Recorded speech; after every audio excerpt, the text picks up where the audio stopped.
நம்ம சேனலுக்கு தொடர்ந்து சப்போர்ட் பண்ணிட்டு இருக்கக்கூடிய ஆர் சென்னை அவர்கள் 40 ரூபா திரும்பவும் சூப்பர் தேங்க்ஸ் பண்ணியிருக்கீங்க, ரொம்ப நன்றி.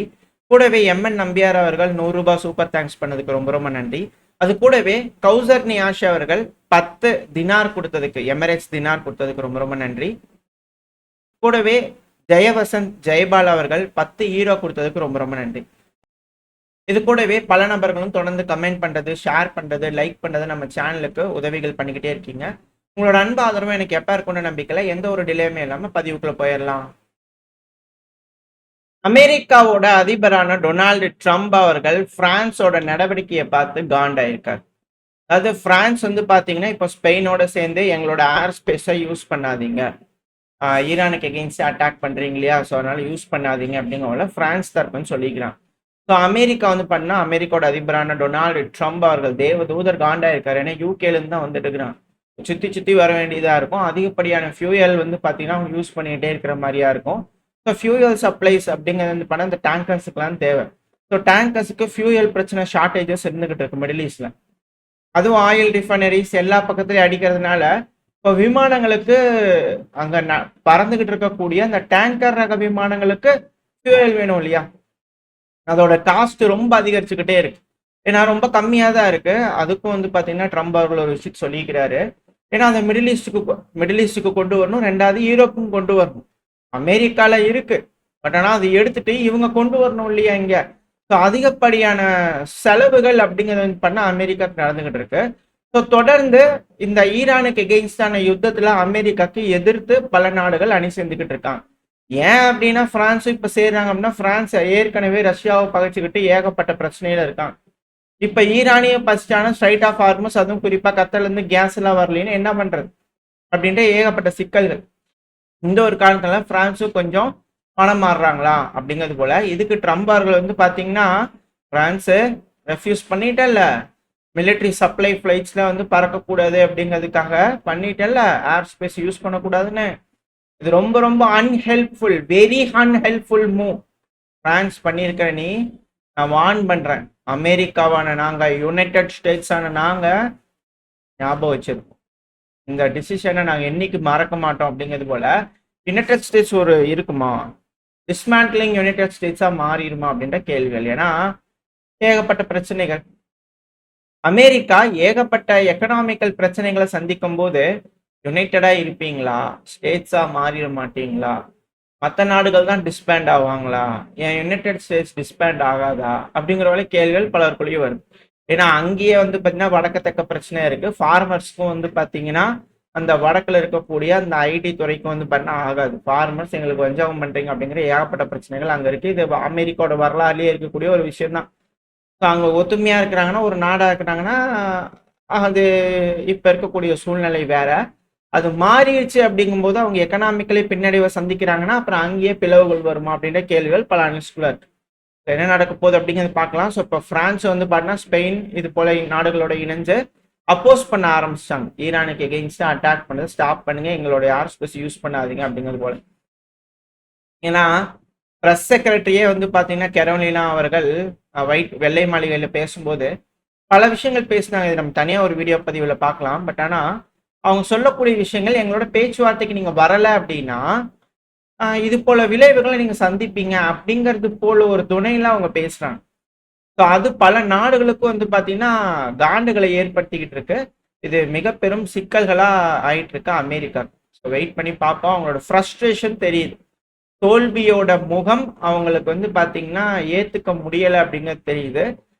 சும்மா இந்த ஸ்ட்ரைட் ஆஃப் ஹார்மோஸை வந்து பாத்தீங்கன்னா ஓப்பன் பண்ணாமையே விட்டுட்டு ஓடிடுவாரா ட்ரம்ப் அவர்கள் அப்படின்ற கேள்விகள். அதாவது ட்ரம்ப் அவர்கள் இந்த பிரச்சனையை முடிக்கிறதுக்கு ஸ்ட்ரைட் ஆஃப் ஹார்மோஸை ஓப்பன் பண்ணாமே விட்டுறலாம் அப்படிங்கிறதோட மீடியாக்கள் தரப்பின் செய்திகள் வந்துகிட்டு இருக்கு.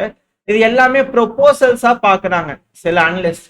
அதாவது ஈரான் இங்க பாரு, இப்ப இருக்கக்கூடிய சூழ்நிலையில ஸ்ட்ரைட் ஆஃப் ஹார்மோஸை நீ வேணா கட்டுப்பாட்டுக்குள்ள வச்சுக்கோ, போரை முடிச்சுக்கலாமா அப்படிங்கிறது வந்து பார்த்தீங்கன்னா மீடியாக்களை யூஸ் பண்ணி வந்து பார்த்தீங்கன்னா பேச்சுவார்த்தைகள் நடத்துறாங்களா அப்படின்ற கேள்விகள். அதாவது அமெரிக்கா ஒரு ப்ரொபோசல் வச்சிருக்கிறாங்களா ஈரான் கிட்ட அப்படிங்கிறது போல. ஏன் அப்படின்னா ட்ரம்ப் அவர்கள் வந்து பாத்தீங்கன்னா வரக்கூடிய செய்திகள் என்ன அப்படின்னா அது போஸ்டாகவும் போட்டிருக்காரு. அதாவது ஸ்ட்ரைட் ஆஃப் ஹார்மோஸ் வந்து ஓப்பன் பண்றது வந்து நீங்க தான் பண்ணிக்கணும். எந்தெந்த நாடுகள்லாம் வந்து பாத்தீங்கன்னா ஸ்ட்ரைட் ஆஃப் ஹார்மோஸ் யூஸ் பண்ணீங்க, அவங்களே பண்ணிக்கோங்க. அது மட்டும் இல்லாமல் ஜெட் ஃபியூயலோட ரேட் வந்து பார்த்தீங்கன்னா இன்க்ரீஸ் ஆயிருக்கு ஸ்ட்ரைட் ஆஃப் ஹார்மோஸ்னால. எந்தெந்த நாடுகள்லாம் ஜெட் ஃபியூயல் வந்து பார்த்தீங்கன்னா வேணும்னு நினைக்கிறீங்களோ உங்களுக்கு நான் 2 ஆப்ஷன் தரேன். ஒன்று, அமெரிக்கா எங்ககிட்ட நிறைய இருக்கு, எங்ககிட்ட இருந்து வாங்கிக்கங்க. அப்படி இல்லையா, 2வது கொஞ்சம் டைம் எடுத்துக்கோங்க, தைரியத்தை கொண்டு வாங்க, ஸ்ட்ரைட்டுக்கு போங்க, நீங்களே எடுத்துக்கோங்க. Just take it, go to straight and take it அப்படிங்கிறது போல ட்ரம்பா இருக்கு. இதுல இதுல இன்னொரு விஷயம்னா, நீங்க வந்து பாத்தீங்கன்னா பழகிக்கணும், சண்டை பிடிக்க பழகிக்கணும், உங்களை நீங்க தான் பாதுகாத்துக்கணும். ஏன்னா யூஎஸ்ஏ அப்படிங்கிறது போல அவர் போட்டுக்க கேப்ஸ்ல, யுனைடெட் ஸ்டேட்ஸ் ஆஃப் அமெரிக்கா. நாங்க வந்து பாத்தீங்கன்னா எல்லா நேரமும் உங்களுக்கு உதவிகள் செஞ்சுக்கிட்டே இருக்க முடியாது. அதனால ஈரான் வந்து பாத்தீங்கன்னா முடின்னு முடிச்சிட்டோம். ஈரான் உள்ள டெசிமேட்டட். ஈரானே ஹார்டஸ்ட் பார்ட்டை வந்து பார்த்தா நாங்க முடிச்சிட்டோம், போய் ஆயில் எடுக்கிற வேலையை பாருங்க அப்படிங்கன்னா டொனால்டு ட்ரம்ப் ஆகுது.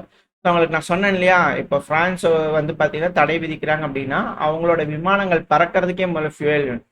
அது போக அந்த பறக்கக்கூடிய விமானங்கள் ஃபியூயலை மற்ற விமானங்களுக்கு தரணும்.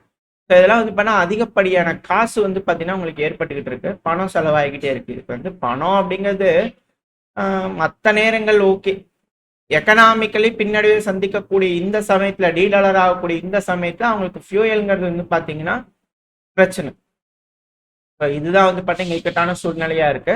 இப்போ அமெரிக்கா ஸ்ட்ரைட் ஆஃப் ஹார்மோஸை ஓப்பன் பண்ணா முட்டுற, நீ வேணா கட்டுப்பாட்டுக்குள்ள வச்சுக்க ஈரான், ஓகேயா, பிரச்சனை முடிச்சுக்கலாமா அப்படிங்கிற ப்ரொபோசல் வைக்கிறாங்களான்ற கேள்விகள். பட் ஆனால் ஈரான் தரப்புன்னு தெளிவா இருக்காங்க, இப்போதைக்கு எந்த ஒரு பேச்சுவார்த்தையும் இல்லை அப்படிங்கிறது போல. இதுல மெயினான விஷயம் என்னன்னா, இந்த பிரச்சனை நடக்கிறதுல வந்து லெபனானுக்கு எகெயின்ஸ்டா இஸ்ரேல் பண்ணக்கூடிய தாக்குதல், ஈரானுக்கு எகெயின்ஸ்டா மேசிவான தாக்குதல் அமெரிக்கா செய்யறாங்க. அட் த சேம் டைம் இப்ப யமன் ஹூதிஸ் ஒரு ஃப்ராண்ட் ஓபன் பண்ணியிருக்காங்க, ஈராக்லயும் தாக்குதல்கள் நடக்குது. ஈராக் அமெரிக்காவோட கட்டுப்பாட்டுக்குள்ள இருக்கக்கூடிய பகுதியில் அடிக்கிறாங்க, அமெரிக்கா ஈராக்ல ஈரானுக்கு ஆதரவா இருக்கக்கூடிய பகுதிகளில் அடிக்கிறாங்க. இது மிடில் ஈஸ்ட்ல நடக்கக்கூடிய பிரச்சனை. இப்போ இந்த சண்டை நடந்துகிட்டே இருக்கு, இது ஒரு முடிவு எட்டல அப்படின்னா ஆல்ரெடி ஈராக்கோட தெற்கு பகுதி காலி ஆயிடுச்சு, கிளம்பிட்டாங்க, எம்பசி கூட இல்லை இப்போ அவங்ககிட்ட, பெருமளவில் அவங்களால ஆப்ரேட் பண்ண முடியாது. இப்ப அடுத்தது சவுதி, கத்தர், யுஏஇ இங்க இருக்கக்கூடிய எல்லா பேசஸையும் வந்து பண்ண கிளப்புங்க அப்படிங்கிறதோட சொல்றாங்க. ஸோ பிரச்சனை முடியலை அப்படிங்கும் போது கண்டிப்பா இழப்புகள் ஏற்பட்டுக்கிட்டே இருக்கும், அங்க அமெரிக்க வீரர்கள் உயிரிழப்புகள் நடந்துகிட்டே இருக்கும்.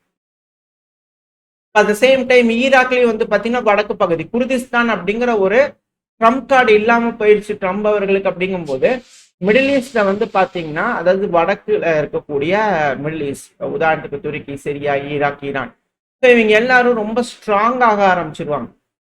இதுல வந்து நம்ம எப்படி தெரிஞ்சுக்கலாம் அப்படின்னா, இதுல எந்த மாதிரியான வியூகங்கள் வருதுன்னா, பாகிஸ்தான்ல பேச்சுவார்த்தை அப்படிங்கிறதோட சொன்னாங்க, அங்க சவுதி வந்தாங்க, பாகிஸ்தான் வந்தாங்க, 2வது துருக்கி வந்தாங்க, இது போல முக்கியமான நாடுகள் வந்தாங்க. இதை வந்து ஏசியன் நேட்டோ மீட்டிங் அப்படிங்கிறது போல சிலரோட கருத்துக்கள், அரபுலக நாடுகளோட நாட்டோ மீட்டிங்கா அப்படிங்கிறது போல. இப்போ இவங்களாம் ஒருங்கிணைறாங்க அப்படிங்கும் போது, இந்த பிராந்தியம் ஒருங்கிணைது அப்படிங்கும் போது நியூக்ளியர் அம்பர்லா அவங்க கிட்ட இருக்கு, பாகிஸ்தான் கிட்ட அணுவாயுதம் இருக்கு. இந்த சமயத்துல ஈரான், ஈராக், இந்த ஏரியால இருக்கக்கூடிய சிரியா, துருக்கி, அவங்களுக்குள்ள ஏகப்பட்ட வேறுபாடுகள் இருக்கு. பட் இருந்தாலும் இவங்க எல்லாம் ஒருங்கிணைறாங்க. சவுதி இவங்க எல்லாரும் வந்து பாத்தீங்கன்னா எல்லாத்துக்கும் ஏகப்பட்ட பிரச்சனைகள் இருக்கு. இப்போ நம்மளுக்கு சீனாக்குமே ஏகப்பட்ட பிரச்சனை இருக்கு. இருந்தாலும் நம்ம பிரிக்ஸ் அப்படிங்கிறதுல ஒரு மாநாட்டுக்குள்ள வந்திருக்கோம், ஒரு அமைப்புக்குள்ள வந்திருக்கோம், அதுல இயங்கிட்டு இருக்கோம் அப்படின்னா ஒரு சில பேச்சுவார்த்தைகள் இருக்கும் இல்லையா, அது போல சொல்ல வரும். இங்க நாட்டோ மாதிரி ஒரு அமைப்பு உருவானாலுமே அது சிக்கல் தான். பட் இருந்தா அவங்களுக்குள்ளே ஏகப்பட்ட சண்டைகள் இருக்குதான். பட் இருந்தாலும் ஒரு அமைப்பு மாதிரி உருவாக்கி இந்த இடத்துல வந்து பண்ணா செக்யூர் பண்ணுவாங்களா அப்படின்ற கேள்வி. அது போல நடக்குதுன்னா அமெரிக்கா இதுக்கப்புறம் எந்த ஒரு ஆளுமையும் செலுத்த முடியாது. இது இஸ்ரேலுக்கு இருக்கலையே பிரச்சனைகளை உண்டாக்கிடும், மேலும் மேலும் பின்னடைவுகளை உருவாக்கி. அது மட்டும் இல்ல, இந்த பாகிஸ்தான் இருக்காங்க இல்லையா, ஒருவேளை அமெரிக்கா வீரர்களை ஈரானுக்கு எகெயின்ஸ்டா அனுப்புனாங்க அப்படின்னா 10,000 பாகிஸ்தானியர்கள் வந்து பாத்தீங்கன்னா ஈரானுக்கு ஃபேவரா வருவாங்க அப்படிங்கிற வீடியோக்கள்லாம் பார்க்க முடிஞ்சு. மேபி ஷியா பிரிவு அமைப்பினர்கள்லாம் அங்க அதிகமா இருக்காங்க. ஸோ அவங்க மொபைலைஸ் பண்ணி அனுப்புறதுக்கு வாய்ப்புகள் இருக்கா, இல்லை இது எப்படி பாகிஸ்தான் எதிர்கொள்வாங்க அப்படிங்கிறது தெரியல. ஏன்னா பாகிஸ்தான் அப்படிங்கிறது அமெரிக்காக்கு எதிரான செயல்களை செய்வாங்களா அப்படின்ற கேள்விகளும் இருக்கு. பட் இருந்தாலும் அரபுலக நாடுகள்லாம் ஒருங்கிணைவாங்களா அப்படின்ற ஒரு எண்ணமும் இருக்கு. இதுதான் இங்க நடந்துட்டு இருக்கா அப்படின்ற கேள்விகள். வெயிட் பண்ணி பார்ப்போம். இல்ல அந்த நாடுகள்ல சேர்ந்து ஈரானுக்கு எகெயின்ஸ்டா அட்டாக் பண்ணதுக்கு திட்டம் போட்டுக்கிறாங்களா அப்படின்னு தெரியல. வரக்கூடிய நாட்கள் ரொம்ப குரூஷியலான ஒரு நாட்கள். இந்த ஒரு டீல ஈரான் ஏத்துக்கிற மாதிரி இல்ல. ஸ்ட்ரைட் ஆஃப் ஹார்மோஸ் வேணா விட்டுறேன், நீ ஏன் வச்சுக்கிறியாமா, இதே இப்ப இருக்கிறதுல அப்படியே ஸ்டாப் பண்ணிக்கலாமா அப்படிங்கிறோம் இந்த ப்ரொபோசலை ஏத்துக்கல போல தெரியுது. ஸோ இதுக்கப்புறம் கண்டிப்பா ஈரான் மேலே எடுத்து சண்டை பிடிக்கிறாங்க, அமெரிக்கா உள்ள வராங்கன்னா என்ன மாதிரியான விஷயங்கள் நடக்குது அப்படிங்கிறத வெயிட் பண்ணி பார்க்கலாம். ஓரளவுக்கான தகவல்கள் இந்த பையில பார்த்துருப்போம்னு நினைக்கிறேன். இதோட இந்த பையனா முடிச்சுக்கலாம். இந்த பதிவு எப்படின்னு உங்களுக்கு பிடிச்சிருக்கா? பிடிச்சி லைக் பண்ணி உங்க ஃப்ரெண்ட்ஸ் ஷேர் பண்ணிக்கோங்க. அது கூட மறக்காம நம்ம சேனல் ஒன்று சப்ஸ்கிரைப் பண்ணலாம், மறக்காம சப்ஸ்கிரைப் பண்ணிக்கோங்க. அப்பதான் நம்ம போடக்கூடிய வீடியோக்களை வச்சு யூடியூப் 4 பேருக்கு ப்ரொமோட் பண்ணும். உங்களோட அன்பாதரவு எனக்கு எப்ப இருக்குன்னு நம்பிக்கல. அடுத்த பையன் சந்திக்க. Very stay safe. பை.